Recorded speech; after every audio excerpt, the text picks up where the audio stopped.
The first phone call, made in April 1973 by Dr. Martin Cooper to his rival Joe Engel.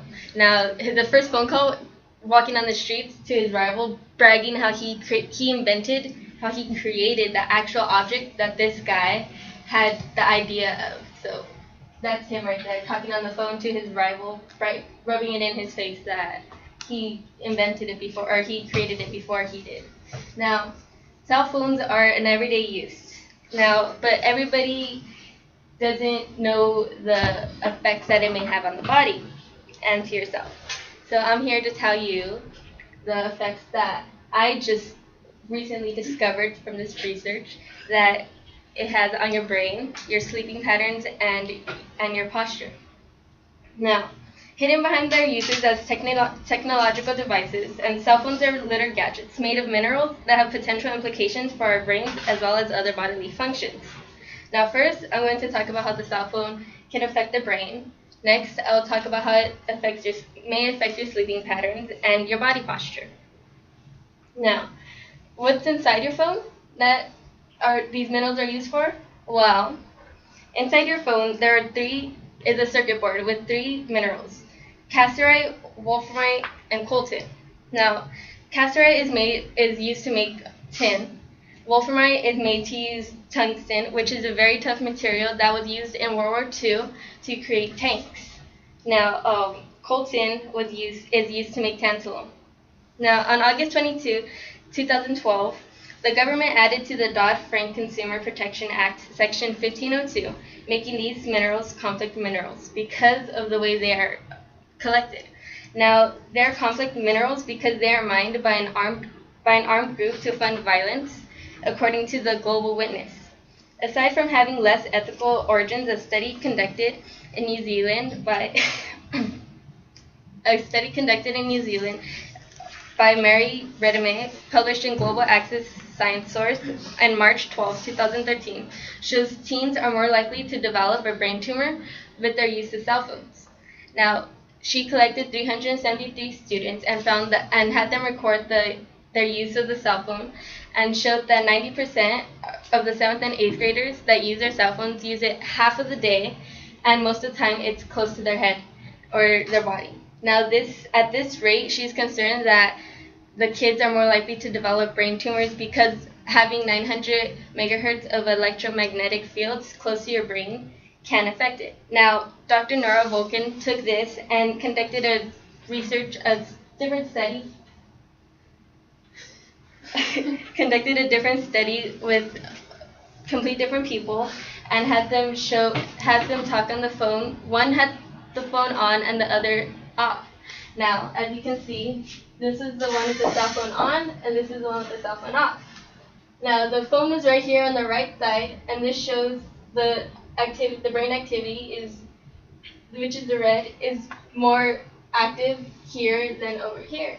And Dr. Nora Volkan is very concerned, and now she says that she's more careful when she talks on her phone, because although her results were inconclusive that they do cause brain tumors or anything, but she's really concerned that it may have some effect, so she now talks with her phone on speaker or on an earpiece.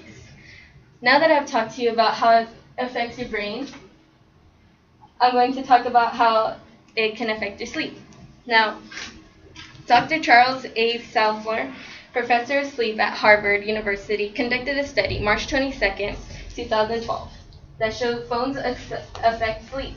Now, there's a cycle called the circadian cycle.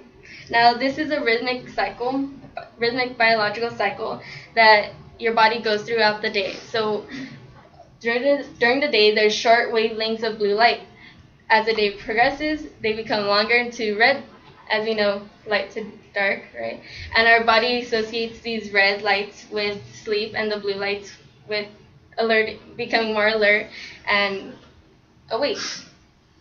Now, Dr. Charles shows that using your phone in the late evening, can affect the sleep because your body is more aware because of these lights that your phone gives off, and makes your body more active and alert. So by the time you're going to bed, your body's your body's more active and moving around.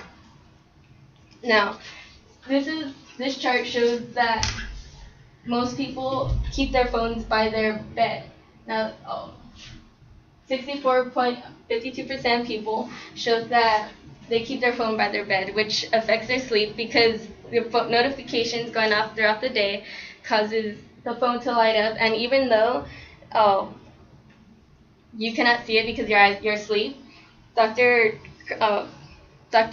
Charles says that the blue light can still affect you even though you cannot see it. So this makes your body, which causes a less effective sleep. Now that you know that it affects your sleeping patterns, I'm going to talk today about how it affects your posture. Now, this is what we call text neck. Yes, text neck. This is caused from the common texting position: chin down, looking down, hiding the phone from your teacher, looking down, right? This causes your head to slouch over, adding extra stress to your neck. Now, the Castanet News video of Dr. Kristen Briggs, a chiropractor, last accessed February 6, 2014, says constantly looking down at your phone causes extra stress to your neck, which causes a slouch and a hunch. Now, ways to fix this are simple exercises such as just laying on the floor and putting your back straight. Now, so now I have talked to you about how the phone affects your brain and your sleeping patterns and your posture. I hope you are better informed what you carry around every day of how it affects you, and you take this information as it goes. Thank you.